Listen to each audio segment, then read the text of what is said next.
En esta ocasión vamos a hablar de las enfermedades del sistema gastrointestinal y del sistema respiratorio.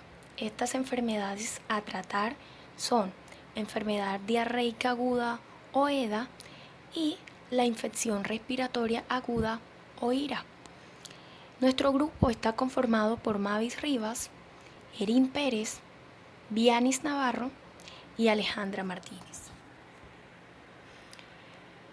¿Qué es enfermedad diarreica aguda? Según la Organización Mundial de la Salud, se define diarrea como la presencia de 3 o más deposiciones anormalmente líquidas en 24 horas, con o sin sangre, es decir, que es un síndrome clínico que se caracteriza por la disminución de la consistencia o por el aumento del volumen o ya sea el número de deposiciones por día. La enfermedad diarreica aguda constituye uno de los principales problemas de salud pública a nivel mundial, especialmente en los países que se encuentran en vía de desarrollo, debido a las altas tasas de morbilidad y mortalidad que se presentan, especialmente en los menores de 5 años, siendo así la población infantil uno de sus grupos de riesgo. También es posible que se presente en ancianos y en personas que tienen enfermedades inmunosupresoras. Cabe destacar que la enfermedad diarreica aguda es la segunda causa de muerte en menores de 3 años y que como consecuencia provoca la malnutrición y la inmunosupresión. La enfermedad diarreica aguda también es un síndrome clínico de etiología diversa que se acompaña de la expulsión frecuente de las heces de menor consistencia de lo normal y a menudo vómitos y fiebre. La mayor parte de las diarreas infecciosas se adquieren por transmisión a través de ingestión, agua o alimentos contaminados por desechos humanos como consecuencia de sistemas inadecuados de evacuación o ya sea por la presencia de aguas o alimentos que tienen residuos de heces de animales domésticos o salvajes, incluso heces de personas. Esta enfermedad es causada principalmente por agentes infecciosos como las bacterias, virus y parásitos, pero también puede ser producida por la ingestión de fármacos como los antibióticos o toxinas, también puede ser causada por los laxantes, alteraciones en la función intestinal, ya sea trastornos de la absorción o la digestión como déficit de lactasa, déficit de sacarosa o isomaltasa. Puede producirse por intolerancia a algunos alimentos, como ya lo mencionamos, y también puede originarse cuando se da la restauración de la nutrición enteral después de un ayuno prolongado. Los agentes etiológicos que producen la enfermedad diarreica. En esta ocasión vamos a hablar de las enfermedades del sistema gastrointestinal y del sistema respiratorio. Estas enfermedades a tratar son enfermedad diarreica aguda o EDA y la infección respiratoria aguda o IRA. Nuestro grupo está conformado por Mavis Rivas, Erin Pérez, Vianis Navarro y Alejandra Martínez. ¿Qué es enfermedad diarreica aguda? Según la Organización Mundial de la Salud, se define diarrea como la presencia de 3 o más deposiciones anormalmente líquidas en 24 horas, con o sin sangre, es decir, que es un síndrome clínico que se caracteriza por la disminución de la consistencia o por el aumento del volumen o ya sea el número de deposiciones por día. La enfermedad diarreica aguda constituye uno de los principales problemas de salud pública a nivel mundial, especialmente en los países que se encuentran en vía de desarrollo, debido a las altas tasas de morbilidad y mortalidad que se presentan, especialmente en los menores de 5 años, siendo así la población infantil uno de sus grupos de riesgo. También es posible que se presente en ancianos y en personas que tienen enfermedades inmunosupresoras. Cabe destacar que la enfermedad diarreica aguda es la segunda causa de muerte en menores de 3 años y que como consecuencia provoca la malnutrición y la inmunosupresión. La enfermedad diarreica aguda también es un síndrome clínico de etiología diversa que se acompaña de la expulsión frecuente de las heces de menor consistencia de lo normal y a menudo vómitos y fiebre. La mayor parte de las diarreas infecciosas se adquieren por transmisión a través de ingestión, agua o alimentos contaminados por desechos humanos como consecuencia de sistemas inadecuados de evacuación o ya sea por la presencia de aguas o alimentos que tienen residuos de heces de animales domésticos o salvajes, incluso heces de personas. Esta enfermedad es causada principalmente por agentes infecciosos como las bacterias, virus y parásitos, pero también puede ser producida por la ingestión de fármacos como los antibióticos o toxinas, también puede ser causada por los laxantes, alteraciones en la función intestinal, ya sea trastornos de la absorción o la digestión como déficit de lactasa, déficit de sacarosa o isomaltasa. Puede producirse por intolerancia a algunos alimentos, como ya lo mencionamos, y también puede originarse cuando se da la restauración de la nutrición enteral después de un ayuno prolongado. Los agentes etiológicos que producen la enfermedad diarreica aguda son variados y como mencionamos anteriormente pueden ser de origen viral, origen bacteriano o parasitario. Encontramos en los virus los rotavirus y los adenovirus entéricos. Cabe mencionar que el contagio de estos se da por contacto directo, pero que en el caso de los rotavirus puede ser también contacto aéreo. Estos virus son responsables, en el caso de los rotavirus, de un 10 al 50% de las enfermedades diarreicas agudas y de los adenovirus entéricos. Prevención, encontramos que es importante promover la lactancia materna exclusiva durante los primeros 6 meses de vida. Hay que hacer una correcta desinfección, manejo y conservación del agua. Hay que cocinar muy bien los alimentos, especialmente si son pescados o mariscos. Es importante lavar las frutas, las verduras con agua y jabón y utilizar agua potable. También un factor protector o que previene las enfermedades diarreicas agudas es el lavado de manos antes de preparación de los alimentos, ingesta de los alimentos, después de ir al baño, cambiar los pañales o manejar la basura.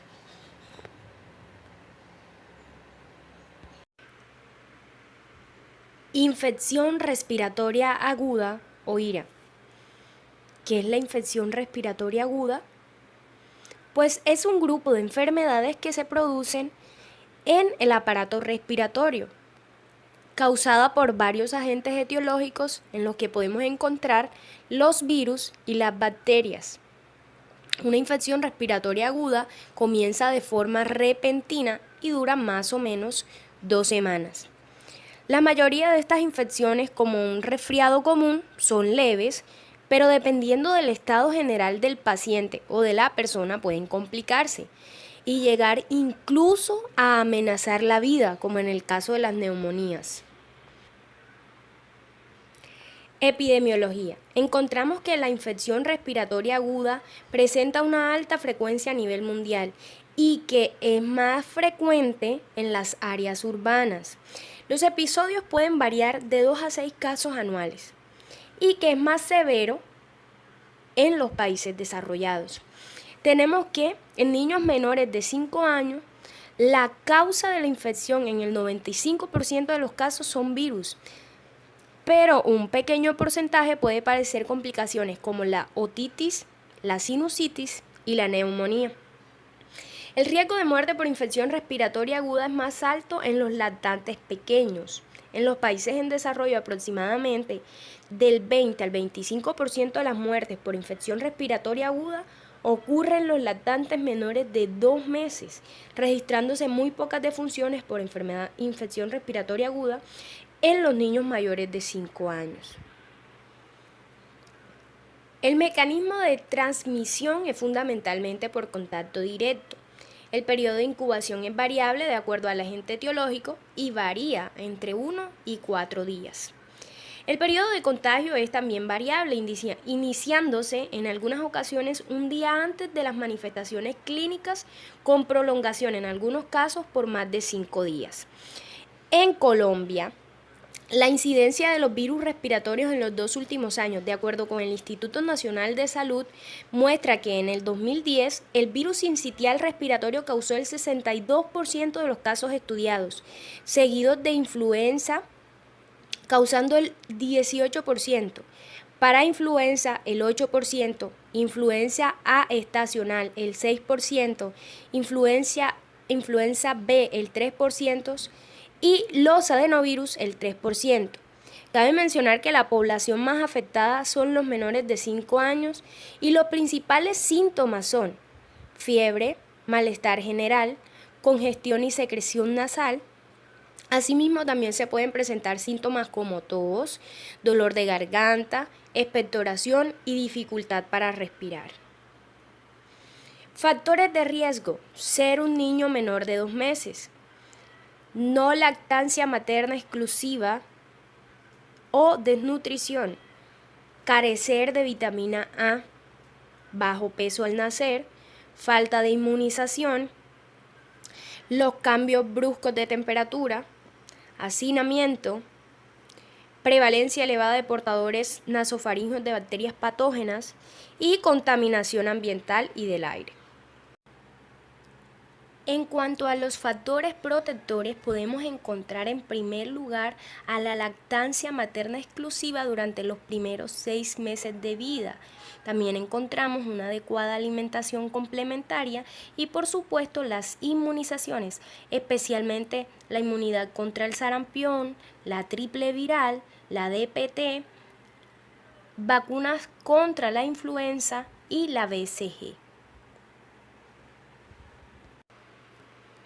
La infección respiratoria aguda puede presentarse tanto en las vías superiores como en las vías inferiores.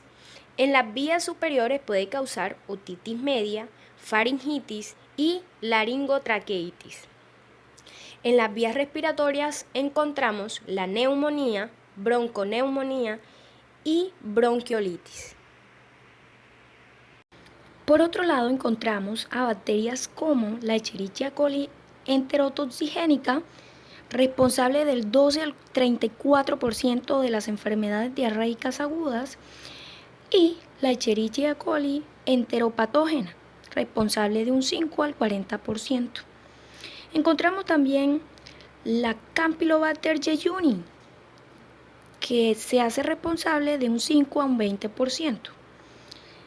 La Shigella del 8 al 30%, la Salmonella notifi del 1 al 5%, y en cuanto a los protozoos o parásitos, encontramos la Giardia lamblia, encontramos también la Entamoeba histolítica y al Cryptosporidium. Importante decir que la Entamoeba histolítica se contagia o se adquiere a través de alimentos contaminados con quistes o por quistes. Evidentemente, la enfermedad diarreica aguda, uno de sus consecuencias más graves es la deshidratación.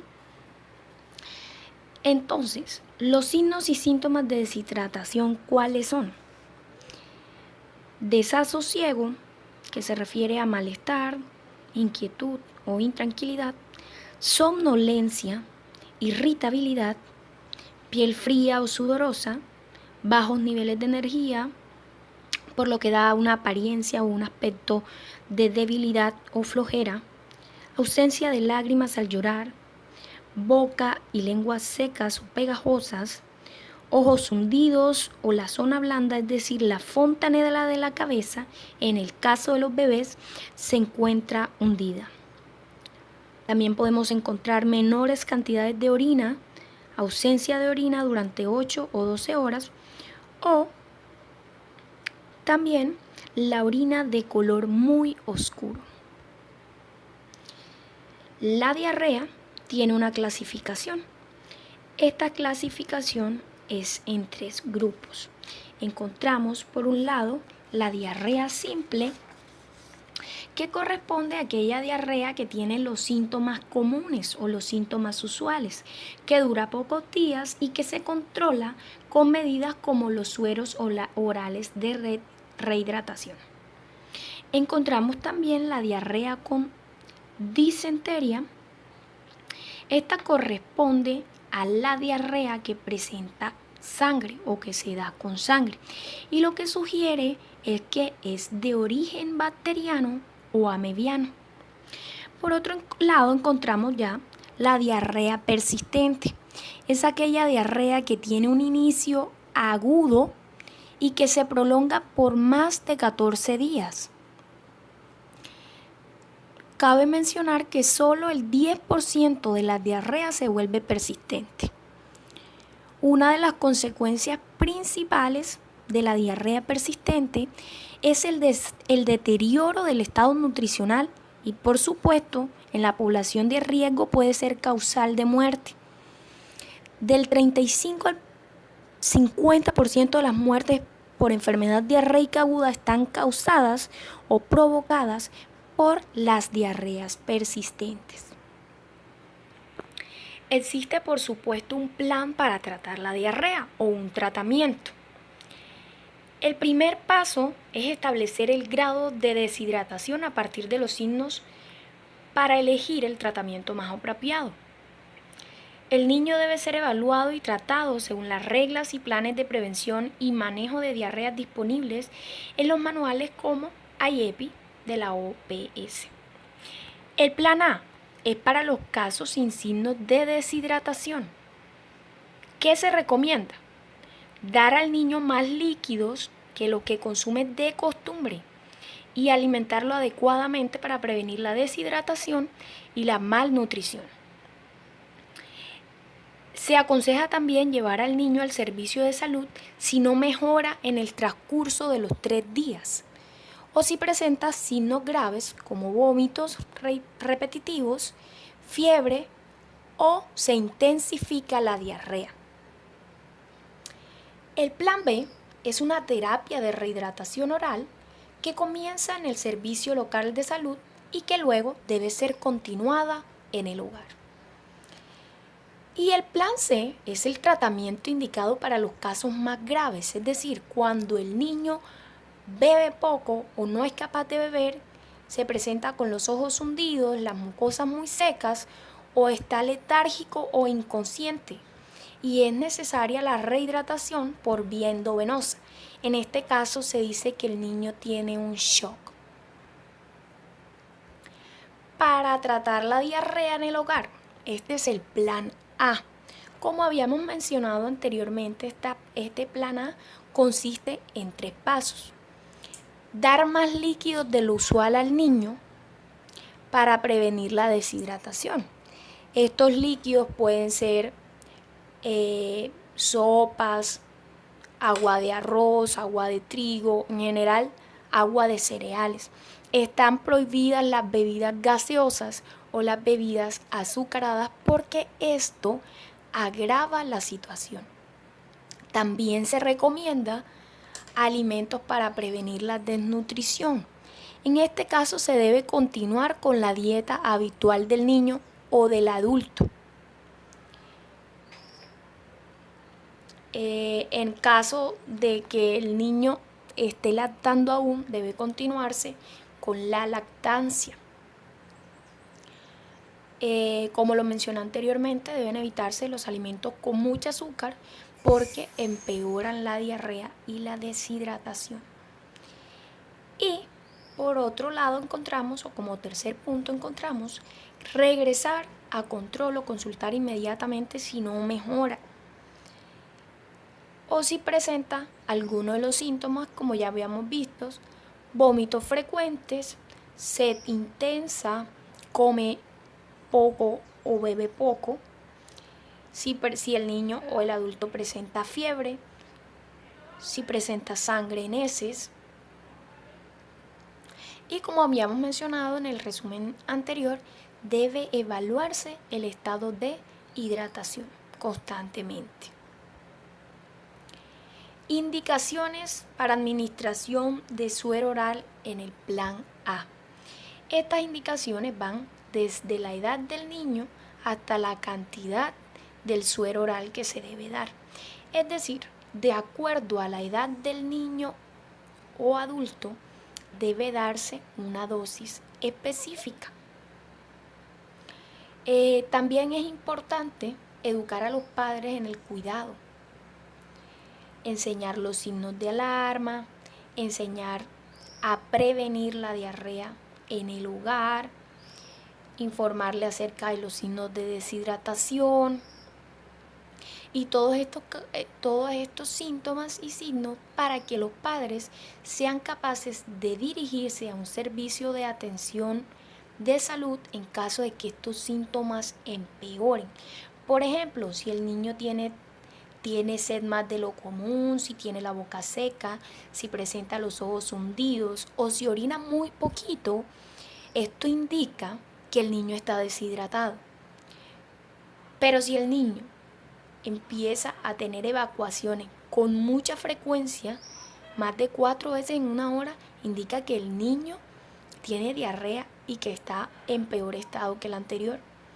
Y si por el contrario tiene vómitos frecuentes, tiene fiebre, ahorita hace popó con sangre o con mocos, ya no come y no bebe, está apático o se encuentra débil, tiene el abdomen infladito y se ve muy enfermo, indica que el niño está grave, está gravemente enfermo. Plan B, para tratar la deshidratación por vía oral. Como ya habíamos mencionado, esta debe tratarse de acuerdo al peso del niño. Hay un volumen establecido para darle de suero de rehidratación oral.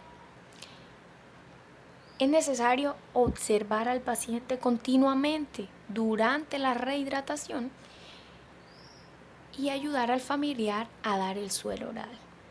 Después de 4 horas es pertinente evaluar el estado de rehidratación del paciente y luego seleccionar el plan para continuar el tratamiento, ya sea el plan A, que consiste en la hidratación en casa, o el plan B, que consiste en la evaluación y el manejo que se debe realizar o que debe realizar el médico general con apoyo de un profesional de enfermería y un auxiliar de enfermería. Esto donde se hace en la institución de salud. El suero oral se administra continuamente con taza o cuchara durante un tiempo promedio de 4 horas. Si el paciente desea más suero, hay que dárselo. En el caso de los niños, hay que ayudar a la madre a dar correctamente el suero y otros líquidos. Hay que pesar el paciente cuando ingresa y compararlo con el peso que tenía inicialmente. Importante, hay que vigilar el progreso del paciente y evaluar los cambios en el estado del paciente. Esto se hace cada hora hasta que hayan desaparecido todos los signos de deshidratación.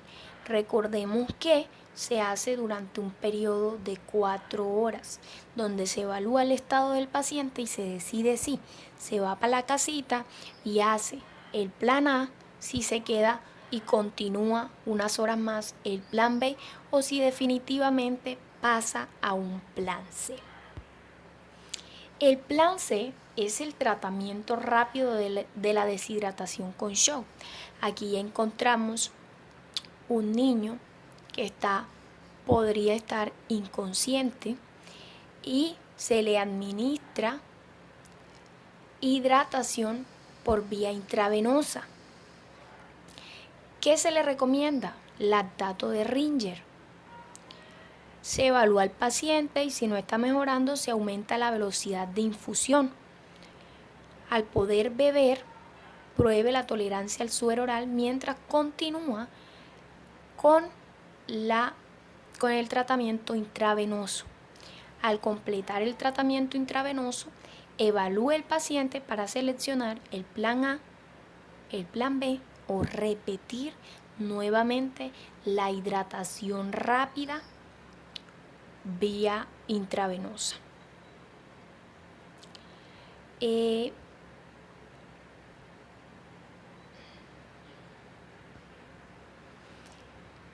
tratamiento de la diarrea.